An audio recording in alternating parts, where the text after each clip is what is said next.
मोहनजोदड़ो से जुड़े कुछ रहस्यमयी तथ्य जिसे सुनकर आप भी हैरान रह जाएंगे।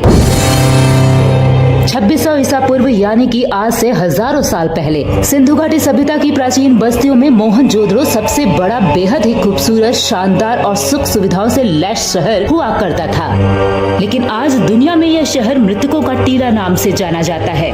आज लोगों के लिए यह शहर मर चुका है। दुनिया के नक्शे से इस शहर का नामो निशान मिट चुका है। मगर यहाँ का रहस्य आज भी लोगों के सामने जिंदा है। यहाँ के इंजीनियरिंग के कारनामे आज भी जमीन के नीचे दबे हुए हैं, जो आज भी वैज्ञानिकों, पुरातत्वविदों और लोगों के लिए रहस्यों का केंद्र बना हुआ है, जिसकी गुत्थी आज तक सुलझ नहीं पाई है।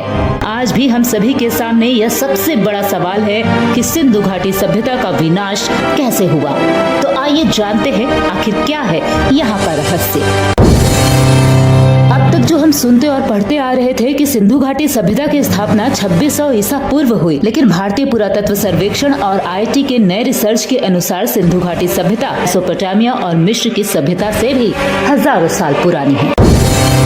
वानर मानव से मानव 2600 ईसा पूर्व तक आते आते पत्थर युग से कांस्य युग में प्रवेश कर चुका था, और इसी कांस्य युग में वह पाकिस्तान, जो कभी भारत का हिस्सा था, के पंजाब प्रांत में सिंधु नदी के किनारे बस गया था और जिंदगी को एक नए सिरे से जी रहा था, जहां से शुरू हुई भारत की प्रथम ज्ञात मानव सभ्यता सिंधु घाटी सभ्यता, जिसके दो प्रमुख बड़े स्थल हड़प्पा और मोहनजोदड़ो थे।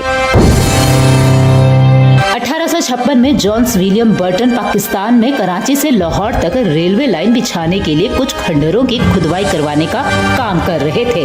खुदाई के दौरान उन्हें हड़प्पा में जमीन के नीचे दबी हुई मजबूत ईंटें मिली, जिसे देखकर वह हैरान रह गए कि प्राचीन काल में जिन मजबूत ईंटों का प्रयोग होता था वो आज के जर्मनी और यूरोप में इस्तेमाल की जाती है। तब 1921 में भारतीय पुरातत्व विभाग के प्रमुख सर जॉन मार्शल के नेतृत्व में पहली बार हड़प्पा का आधिकारिक तौर पर उत्खनन कार्य शुरू हुआ। जॉन मार्शल ने हड़प्पा में उत्खनन का कार्य भारतीय शोधकर्ता दयाराम साहनी को सौंपा और 1922 में राखलदास बनर्जी को सिंध प्रांत में मोहनजोदड़ो में उत्खनन का कार्य सौंपा। खुदाई के दौरान पता चला कि हड़प्पा और मोहनजोदड़ो इस सभ्यता के दो प्रमुख क्षेत्र हैं। हड़प्पा पाकिस्तान, जो कभी भारत का हिस्सा था, के पंजाब प्रांत में रावी नदी के किनारे स्थित है, और मोहनजोदड़ो पाकिस्तान के लरखाना प्रांत में है। दोनों शहरों के अपने अपने दुर्ग थे, जो सुरक्षा की दृष्टि से बनाए गए थे ताकि बाहरी आक्रमण को रोका जा सके। इसके अलावा यहाँ के अवशेषों से यह भी पता चला कि एक बड़े से दरवाजे से शहर का रास्ता खुलता था। लेकिन इसके बावजूद भी मोहनजोदड़ो में बाहरी आक्रमण हुए, क्योंकि मोहनजोदड़ो में मिले लाशों का ढेर इस बात की ओर इशारा करता है, और वह भी ऐसी लाशें जिनके हाथ कहीं, सिर कहीं और पैर कहीं हैं, यानी कि पूरा शरीर एक साथ नहीं है। कई जगह ऐसे कंकाल भी मिले जो आपस में एक दूसरे का हाथ पकड़े हुए हैं, जिसे देखकर ऐसा लगता है कि यहाँ कोई दर्दनाक घटना जरूर हुई होगी। इसीलिए इस शहर को मृतकों का टीला या मोहनजोदड़ो के नाम से जाना जाता है। मोहनजोदड़ो के लोग इतने शांति प्रिय थे कि वहाँ पर किसी भी प्रकार के हथियार का इस्तेमाल होने का कोई भी प्रमाण नहीं मिला है। तो फिर ऐसे में इस सभ्यता के लोगों पर आक्रमण किसने किया होगा, आज भी यह रहस्य बना हुआ है। ऐसा कहा जाता है कि आर्यों ने सिंधु घाटी सभ्यता पर आक्रमण कर यहाँ की सभ्यता को नष्ट कर दिया था। कुछ इतिहासकारों ने आर्यों को बाहरी कहा, जबकि आगे आने वाली आर्यन सीरीज में आप जानेंगे कि आर्य कौन थे, बाहरी आक्रमणकारी थे या नहीं। वहीं दूसरी तरफ इस सभ्यता के पतन का कारण बाढ़ और भूकंप बताया जाता है। अगर बाढ़ को इसका कारण माने तो यहाँ के लोगों ने बाढ़ से बचने के उपाय पहले ही ढूंढ लिए थे। आज थोड़ी सी बारिश से ही देश का ज्यादातर हिस्सा डूब जाता है, लेकिन सिंधु घाटी सभ्यता के लोगों की इंजीनियरिंग इतनी सॉलिड थी कि सिंधु नदी का पानी अगर उफान पर हो या बाढ़ की शंका उत्पन्न हो तो बाढ़ से बचने के लिए उन्होंने शहर के बाहर एक बांध का निर्माण कर लिया था, ताकि बाढ़ को रोका जा सके, बाढ़ के पानी का इस्तेमाल भी हो सके। इसके लिए उन्होंने शहर के चारों ओर छोटे छोटे टैंक बना दिए थे, ताकि बाढ़ के पानी को इकट्ठा किया जा सके। ऐसे में इस सभ्यता का अंत बाढ़ के कारण तो बिल्कुल नहीं हो सकता, और अगर भूकंप को इसके पतन का कारण माना जाए तो यहाँ के लोगों को थोड़ा परेशानियों का सामना जरूर करना पड़ा था, लेकिन सभ्यता का अंत फिर भी नहीं हुआ था। कुछ इतिहासकारों ने तो यह भी कह दिया कि यहाँ एटम बम गिराया गया होगा, लेकिन अगर यहाँ पर परमाणु बम छोड़ा जाता तो आज जो हमें मोहनजोदड़ो के खंडहर देखने को मिलते हैं वह खंडहर भी मौजूद नहीं होते। यहाँ खुदाई के दौरान पक्की ईंटों से बने घर भी देखने को मिले हैं और कोई कोई तो इतने आलीशान घर थे जो 30 कमरों के हुआ करते थे।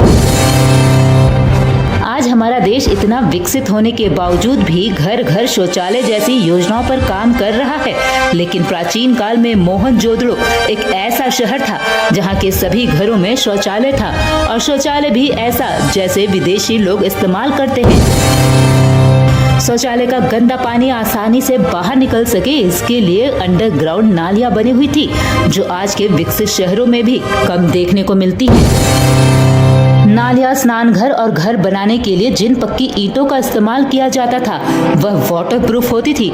उनमें जिप्सम चारकोल की परत लगी होती थी ताकि ईंटों की मजबूती सालों साल टिकी रहे।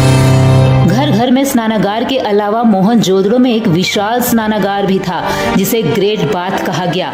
इसका इस्तेमाल वहां के सभी लोग करते थे, जिसके दोनों सिरों पर तल तक सीढ़ियां बनी हुई थी। स्त्री, पुरुष और बच्चे स्नान कर कपड़े बदल सकें, इसके लिए स्नानागार के पास ही कमरों की व्यवस्था थी। स्नानागार का फर्श भी पक्की ईंटों का बना हुआ था, यानी कि हम कह सकते हैं कि स्विमिंग पूल का निर्माण सिंधु घाटी सभ्यता के समय में ही हो गया था, जिसमें सिंधु नदी का पानी इकट्ठा किया जाता था। इतना पानी होने के बावजूद भी यहाँ के लोगों को हर चीज की कदर थी। बारिश का पानी भी व्यर्थ न हो, इसके लिए उन्होंने रेन वाटर हार्वेस्टिंग सिस्टम भी बना रखा था। आज लोग धार्मिक अनुष्ठानों या पूजा करते समय स्वास्तिक का चिन्ह बनाते हैं, लेकिन सबसे पहले स्वास्तिक का निशान मोहनजोदड़ो में ही मिला था और इसके बाद से पूजा में स्वास्तिक चिन्ह का निशान बनाया जाने लगा। खुदाई में जब मानव कंकाल मिला तो उस कंकाल में दांत भी लगे हुए थे, जिसकी जांच करने पर पता चला कि उस समय लोग नकली दांतों का इस्तेमाल करते थे, यानी कि उस समय चिकित्सा पद्धति भी बहुत विकसित थी। मोहनजोदड़ो में मिले कंकालों को देखकर अक्सर यह सवाल जेहन में उठता है कि प्राचीन समय में यह कंकाल आज इतने सुरक्षित कैसे हैं? इसका कारण मोहनजोदड़ो का वातावरण है। वहाँ का वातावरण सूखा और इतना गर्म है कि तापमान 120 डिग्री तक पहुँच जाता है, जो हड्डियों के बचाव के हिसाब से सही है। चलिए अब उस फैक्ट को भी जान लेते हैं जिसका जवाब हम सभी जानना चाहते हैं कि आखिर सिंधु घाटी सभ्यता नष्ट कैसे हुई। इस सभ्यता के समय एक दौर ऐसा भी आया जब उत्तर पश्चिम हिमालय में बरसात कम होने लगी, जिसकी वजह से सिंधु घाटी सभ्यता के आसपास की नदियां सूखने लगी और क्षेत्र में सूखे की समस्या उत्पन्न हो गई। और यह सूखा 1-2 वर्ष नहीं बल्कि पूरे 900 वर्ष तक रहा, जिसके कारण यहाँ के लोग सिंधु घाटी को छोड़ने पर मजबूर हो गए और कहीं और जाकर बस गए। बहरहाल सिंधु घाटी सभ्यता की जमीन के नीचे से और क्या क्या रहस्य निकलेंगे यह तो वक्त ही बताएगा, लेकिन सिंधु घाटी सभ्यता के लोगों की भाव चित्रात्मक लिपि को पढ़ ली जाए तो शायद सारे रहस्यों की गुत्थी एक बार में सुलझ सकती है। अगर आपने मेरे चैनल को अब तक सब्सक्राइब नहीं किया है तो सब्सक्राइब कर लीजिए, साथ ही बेल आइकन को प्रेस करना ना भूलें ताकि आने वाले हर सीरीज की नोटिफिकेशन आप तक पहुंच सके।